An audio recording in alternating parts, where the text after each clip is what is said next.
Ciao a tutti, come avete visto dallo scorso video ho fatto un bel botto.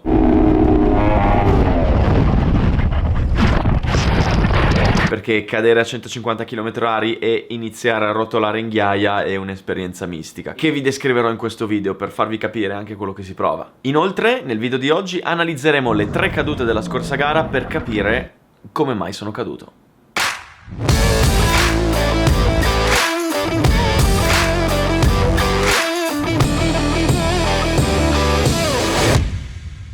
Prima di cominciare col video ci tengo a ringraziare tutti quanti voi che mi seguite, che siete ormai 204.000 e vi voglio ringraziare per l'enorme supporto che mi avete dato finora e che mi avete dato nello scorso video. E voglio ringraziare non solo voi italiani ma anche tutti gli stranieri che mi seguono, perché da quando ho messo i sottotitoli in inglese su questo canale i miei video vengono visti in tutto il mondo e più di 30.000 persone mi seguono dall'estero. So, I wanna say a big thank you to all the people watching these videos with English subtitles because you're making this channel international and you're spreading my videos all over the world. So, thank you so much once again and I hope I'll be able to make some 100% English content in the future, so I'm working on it.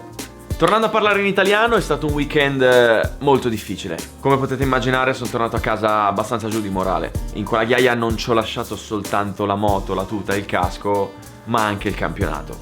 A Franciacorta purtroppo ho fatto danni grossi relativamente a quelle che sono le mie disponibilità economiche.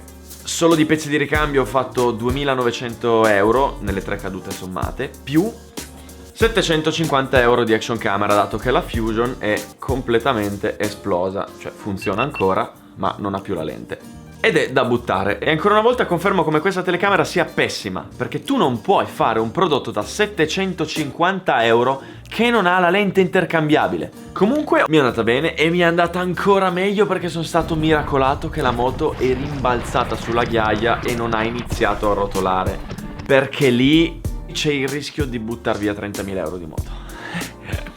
Purtroppo non ho sponsor che coprano queste spese, quindi... E io pago! Sì, perché ricordo a tutti che i danni li pago. Comunque, Racing is Life si è rivelata essere qualcosa di più grande di quello che avrei mai immaginato. Non è stato un semplice sogno che si realizza, ma è diventato qualcosa di ancora più grande.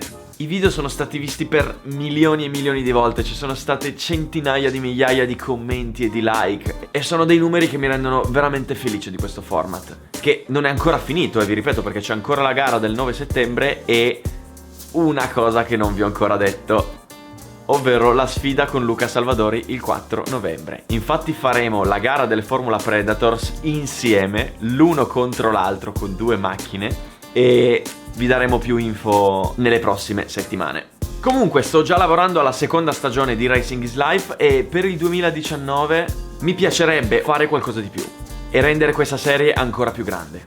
Ancora più episodi, più approfondimenti, più video speciali, più video tecnici. Ma non vorrei rendere più grande solo questa serie, ma l'intero canale. Il mio sogno è quello di arrivare a pubblicare un video al giorno, con tanti video speciali dedicati alle auto, alle moto, speciali live, interviste, ma non solo. Voglio fare anche video extra settore come challenge, video sul gaming, allenamenti, fitness, comunicazione, informatica, fotografia. Insomma, ho in testa milioni di idee, ma ho solo 2 mani e 24 ore al giorno a disposizione. Questi sono i miei limiti. E in tanti mi avete chiesto se ci fosse la possibilità di fare delle donazioni per questo canale. Così ho pensato verso ottobre-novembre di aprire un crowdfunding su piattaforme come Patreon o robe simili, dove chiunque voglia può contribuire alla crescita di questo canale per permettermi di realizzare più video, creare molti più contenuti e riproporre Racing is Life anche nel 2019.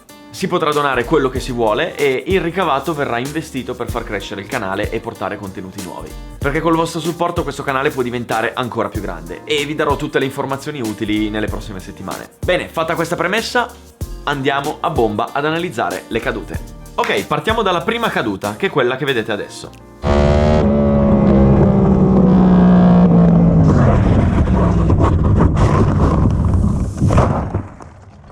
Questa caduta l'ho fatta durante il turno di prove libere. Per farla breve, ha iniziato a piovere, io sono rimasto in pista, non sono uscito e sono caduto. Ora, naturalmente sono caduto perché sono scivolato sull'acqua, però voglio fare una nota tecnica molto importante. Quando le auto o le moto gira in pista, ogni volta che passa in una curva lascia giù un piccolo strato di gomma sull'asfalto. Si dice in gergo che si sta gommando la pista. Ora, quando tu passi su una parte di asfalto gommata, la moto tiene di più.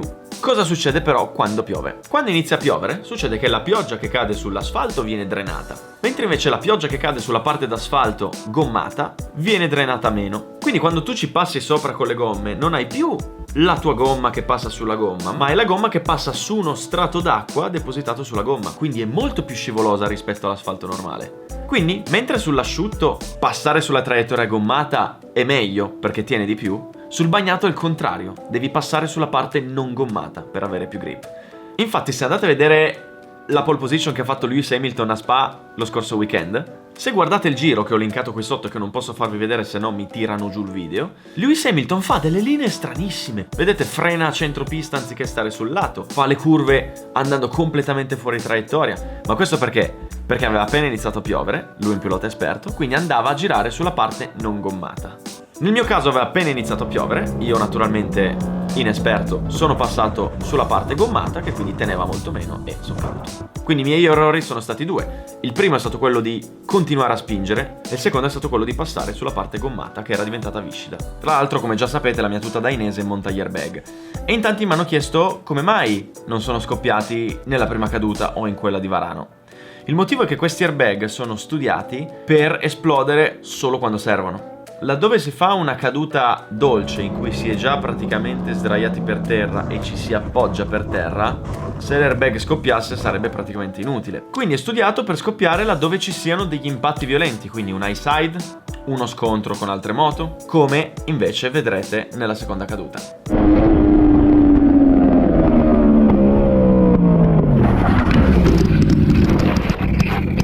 E il motivo di questa caduta è il seguente. E sono arrivato all'ultima curva frenando molto al limite. Il problema è che mi sono accorto che la fase iniziale della frenata l'avevo fatta troppo piano, quindi non avevo frenato abbastanza. Quindi quando ho iniziato a rilasciare il freno mi sono accorto che stavo entrando troppo forte in curva.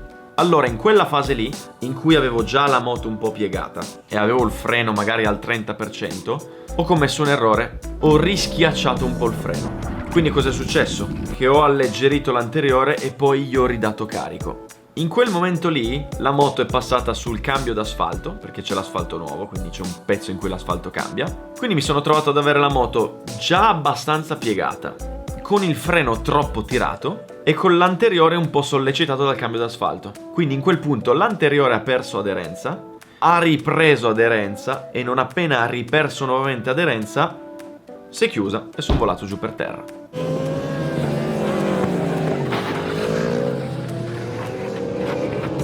Ecco, proprio in questa caduta, come potete vedere, mi sono esplosi gli airbag. Questo perché l'anteriore mi si è chiuso violentemente mentre ero in piedi, quindi sono caduto giù in maniera abbastanza violenta. Quelle sono cadute in cui è frequente anche rompersi la clavicola.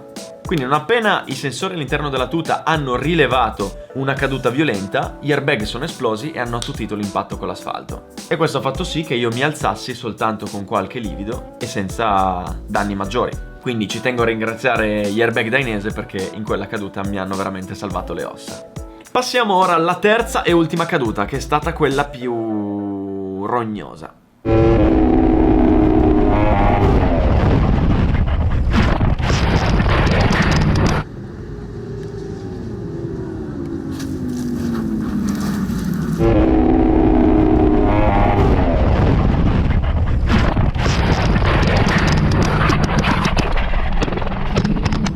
Sono caduto nella parte della pista nuova, quindi la nuova curva 5 che hanno appena fatto. Una curva molto veloce che si fa ai 150 all'ora di seconda, quasi limitatore.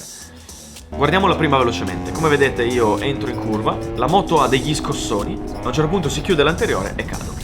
Ma perché sono caduto? Ora confronteremo il mio giro della caduta e il giro di Luca Salvadori sulla mia moto per capire le differenze e capire dove sta l'errore. Ora siamo nello stesso punto e guardate già la prima grande differenza. Salvadori ha la moto dritta, io ho la moto che sta già puntando la curva. Ma guardiamo prima come affronta Luca Salvadori questa curva. Luca arriva, sta cucito sulla destra con la moto dritta, frena, rilascia il freno, punta la curva ritardando l'inserimento e ancora prima di entrare in curva dà un po' di gas. E tra poco capirete il perché. Guardate invece la mia linea. Come dicevo, io sto già puntando la curva già da un bel po' di metri prima di lui. Quindi io freno un po' dopo di lui, ma mentre freno io sto già inserendo la moto. quindi anticipo la linea.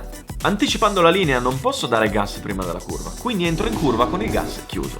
Ora, di per sé sembrano due interpretazioni semplicemente diverse, e lo sarebbero se non ci fosse un piccolo problema: le buche. In quella curva purtroppo ci sono 3 avvallamenti che fanno sobbalzare la moto quando ci si passa sopra. Quindi quando si passa sopra gli avvallamenti è fondamentale accelerare un pochino. Questo perché? Ipotizziamo che questa sia la moto. Se tu ci passi col gas chiuso, hai il freno motore che ti sta rallentando, quindi hai la moto che è puntata in avanti. Quindi se ci passi col gas chiuso, l'anteriore è molto carico e quindi viene sollecitato molto da quelle buche. Se invece acceleri un po', la moto si siede e alleggerisce l'anteriore. Quindi le buche vengono assorbite un po' dall'anteriore e un po' dal posteriore. In pratica ci salti sopra con la moto pari. Quindi arriviamo a svelare l'arcano. In gara 2, come vi dicevo, sono partito a fuoco. Avevo tanta foga perché volevo scappare e volevo vincere questa benedetta gara. Il problema è che questa foga, unita al sole in faccia, che mi ha reso un po' difficile vedere esattamente dove era la curva, mi ha fatto anticipare troppo l'ingresso in curva. Oltre ad aver anticipato un po' la curva, sono entrato anche 4 km/h più forte che le altre volte. Quindi, anticipando la curva, ho dovuto piegare un po' di più per riuscire a chiudere la linea. Dalla telemetria ho circa 4 gradi in più di angolo di piega. Inoltre, anticipando la linea, non ho potuto dare gas in modo da scaricare l'anteriore e saltare sopra le buche, perché sennò finivo troppo largo. Il risultato è che quei 4 km/h in più, uniti ai 4 gradi in più di piega, uniti al fatto che non ho dato gas per alleggerire l'anteriore, hanno fatto sì che la ruota davanti fosse troppo carica, troppo sollecitata. Purtroppo non ha retto il carico e sono caduto. Infatti vedete, salta una volta, salta una seconda e alla terza si chiude e cado. Purtroppo è così. Moto, basta sbagliare una virgola quando si sta andando al limite che non perdona, sei per terra. E tra l'altro è incredibile perché, come vedete, sono caduto quasi da in piedi. Io avevo 37 gradi di piega. Cioè non è una piega 37 gradi, è una mezza piega. Però quando purtroppo ci sono degli avvallamenti bisogna fare le cose alla perfezione. Alcuni poi hanno valutato l'ipotesi di gomma fredda, nei commenti ne ho letti un po'. È un'ipotesi che ho pensato anch'io, sono andato a parlare con quelli di Dunlop, perché in effetti io ho fatto 2 giri di ricognizione anziché uno. Quelli di Dunlop comunque mi hanno confermato che la D212 GP Racer, che è quella che utilizziamo, essendo una gomma studiata anche per strada, va in temperatura subito. E inoltre c'erano 45 gradi d'asfalto, quindi la temperatura delle gomme non ha influito su questa caduta. Tra l'altro poi, come vedete da queste immagini, sono arrivato in ghiaia veramente forte. E lì è un'esperienza che non avevo mai provato, un'esperienza strana, perché è un po' come quando in mare magari stai facendo sport acquatici, cadi e picchi contro l'acqua. Finire dentro la ghiaia è come finire veramente dentro un muro d'acqua. La differenza è che oltre a quello mi è arrivata anche una nuvola di sassi in faccia che erano stati alzati dalla moto, e quelli non sono particolarmente piacevoli. Non avevo gli airbag in questa caduta perché erano esplosi al mattino e non ho potuto portarla a ripristinare. Nonostante ciò non mi sono fatto neanche un graffio. Bene, questo è tutto. Io vi ringrazio per aver seguito questo video. Spero vi sia piaciuto, spero sia stato interessante questa analisi su queste 3 cadute. Se non siete ancora iscritti al canale YouTube, mi raccomando, iscrivetevi, lasciate un commento, lasciate un like. Ci vediamo al prossimo video. Bye bye!